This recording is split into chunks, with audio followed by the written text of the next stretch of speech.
tadi malam ra ngambil wadah susu ngopo? Aku mau beli itu, Pak. Kok sik lho, ada yang bisa menerjemahkan? Baleni nah. Aku mau beli itu, Pak. Kapan? Habis mama, habis adikku, habis kakak. Lembe ayah ra? Orang ayah iku. Ayah jogorel. Ayah iku trak jogorel. Ayahmu PJKA. Buka adikku. Adikmu sapa? Adikku api Tila. Adik sapa? Adik Tila dengan Tila. Sila. Adike sapa? Tila. Ngasih. Ini tadi kita tak pikir-pikir beberapa menit iki ngomong apa bocah iki. Oh jebule kok apa? Botol susu tuh biasanya diambil habis maghrib, kok ini nggak diambil sampai jam 8:30. Lah tak tanya, kok botol susunya nggak diambil kenapa? Atau tadi beli siomay Topan. Oh, tak pikir beli siomay namanya Topan. Ya terkadang ya kadang mumet, kadang yang seneng lihat pola tingkah anak-anak yang mulai tampak karakternya seperti apa. Ya kadang ini mumet ini translate kayak kata-katanya Hana. Ya udah, tetap biar bagaimanapun tetap pahami apa yang sedang dikatakan anak, apa yang sedang dicurhatkan anak. Ya kita berusaha untuk memahami walaupun kadang pusing. Oke.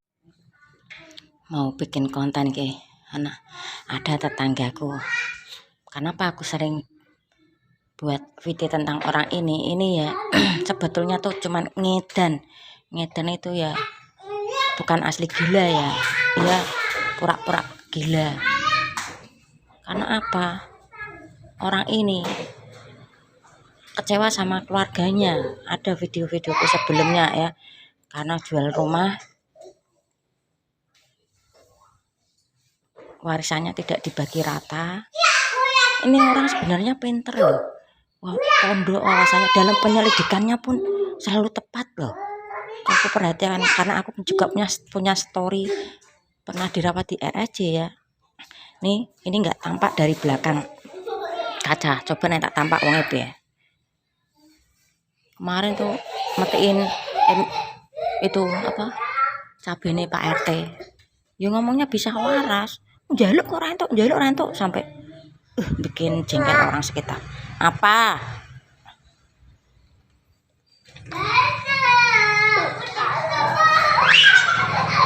John, kabele waras John. Hei. Lah. Piye John, kabare waras? Ki artis of the month lah. Assalamualaikum Pak Ustadz.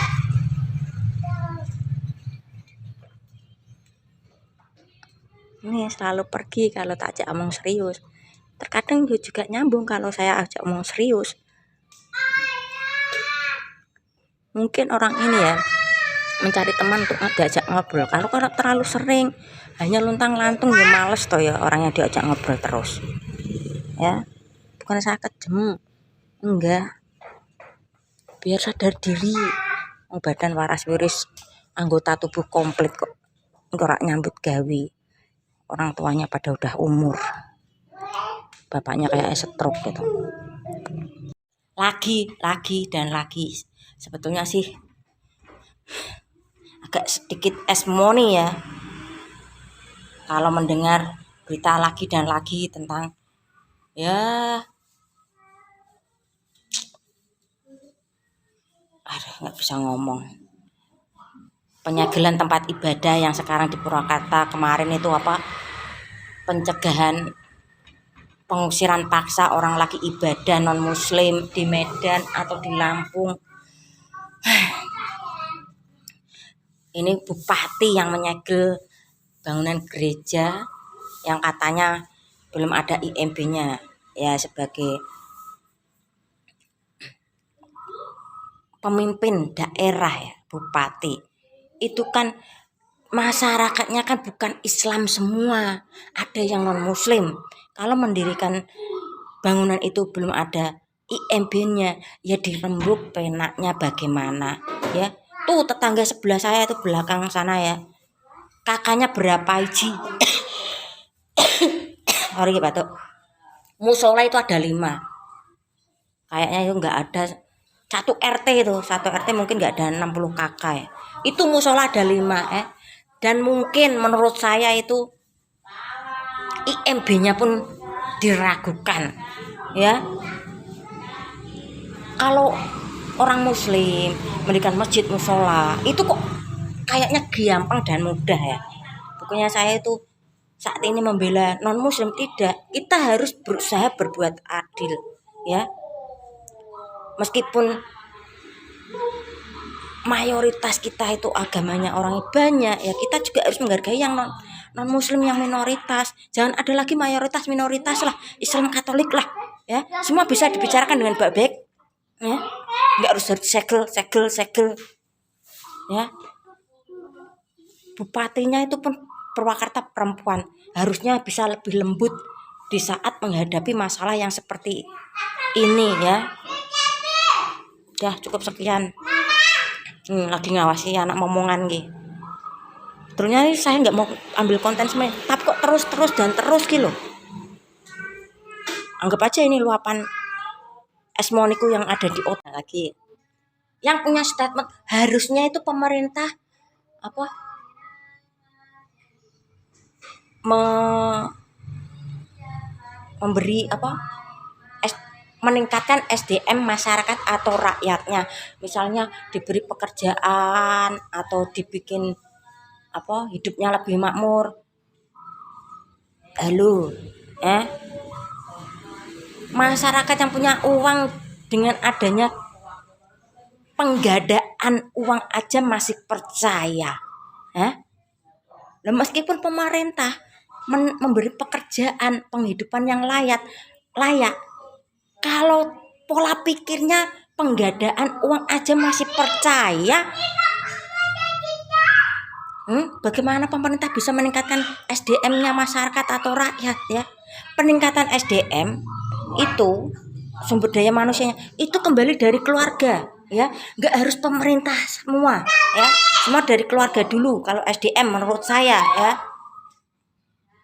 Atau lagi yang hidup lah kerja pas-pasan masih beli togel ya, mungkin kalau rokok masih saya maklumi untuk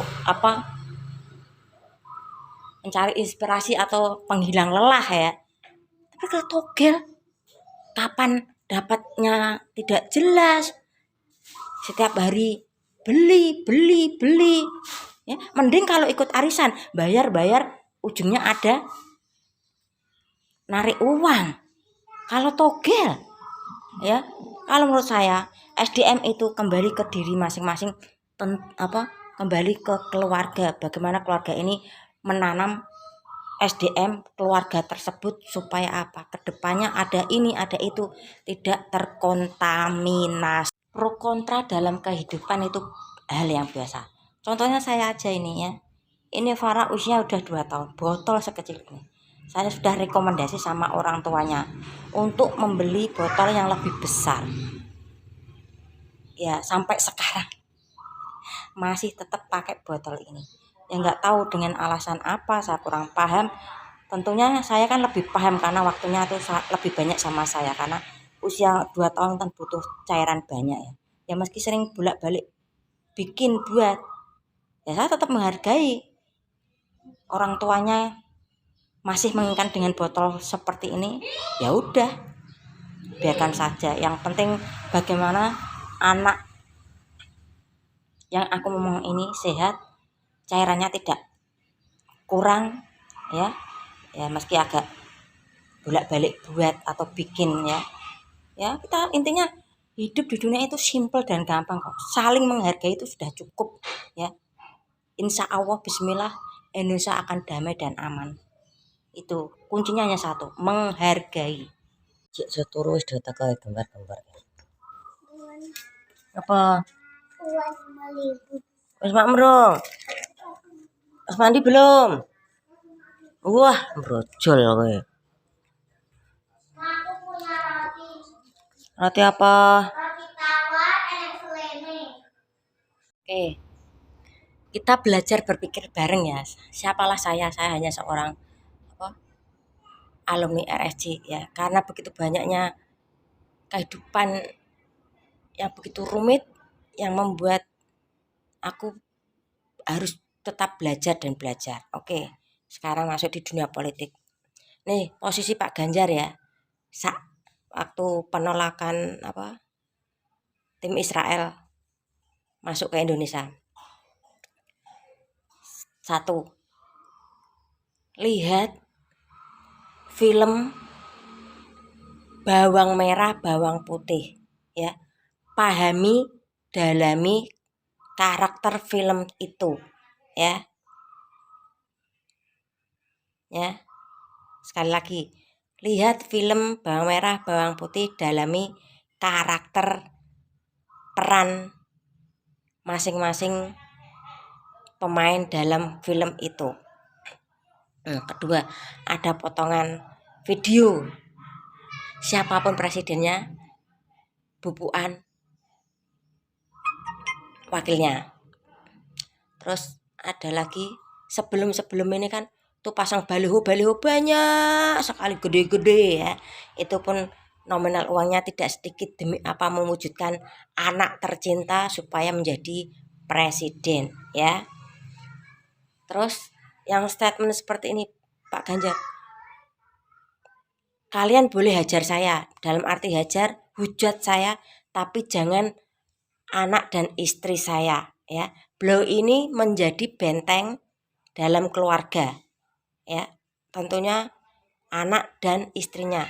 Tapi beliau ini patuh dan loyalitasnya kepada Partai Merah. Oke, dari kontenku ini simpulkan sendiri ya.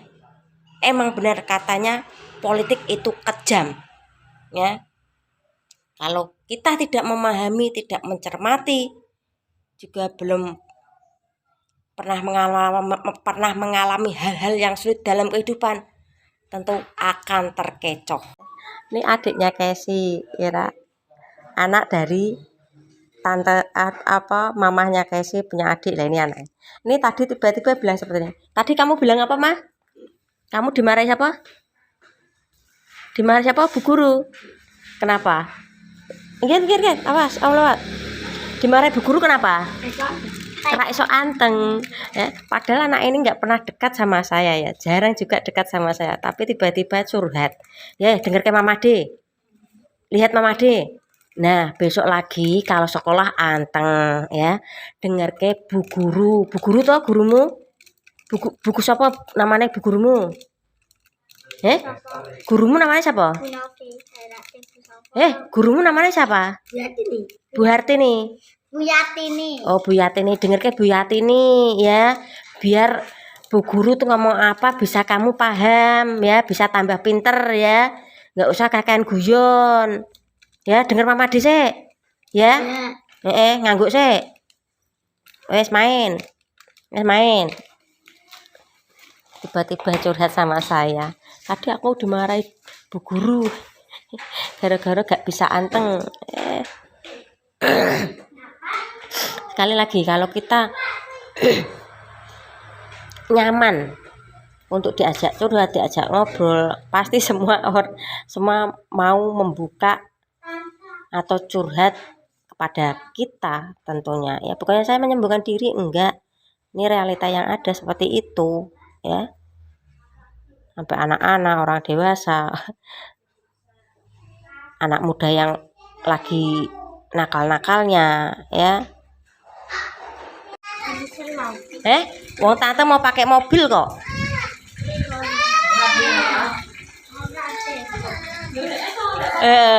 Tante pakai mobil tapi masih lanjut ikut. Langsung wajahnya sewedi.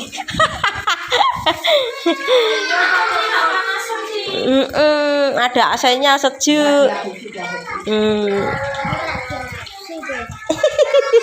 Wajahnya keceriaannya langsung hilang. Ini nggak tahu kalau pergi-pergi naik mobil langsung wajahnya 2023 kok masih mabukan toh bos. Gimana nih bos? Solusinya bos? 2024 gak tidak mabuk. Ya, perjanjian ya. Ini ada videonya ya. Oke. Janji 2024 naik mobil gak mabuk. Oke. Mandi. Relawan Pak Anies ya. Masya Allah, gantengnya, aura kepemimpinannya begitu dahsyat. Semoga suaraku terdengarnya agak flu. Ya, relawan aja, sewajarnya saja, jangan terlalu segitunya ya. Hanya karena modal ganteng belum tentu bisa memimpin masyarakat, bisa memimpin daerah, bisa memimpin negara.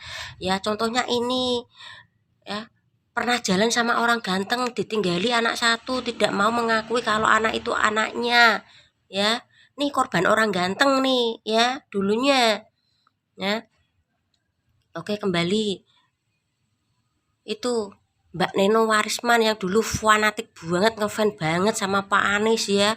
Sekarang itu melaknat atau mengutuk Pak Anies, itu pemimpin yang tidak bisa mewujudkan pemimpin, maksudnya masyarakat masih ada yang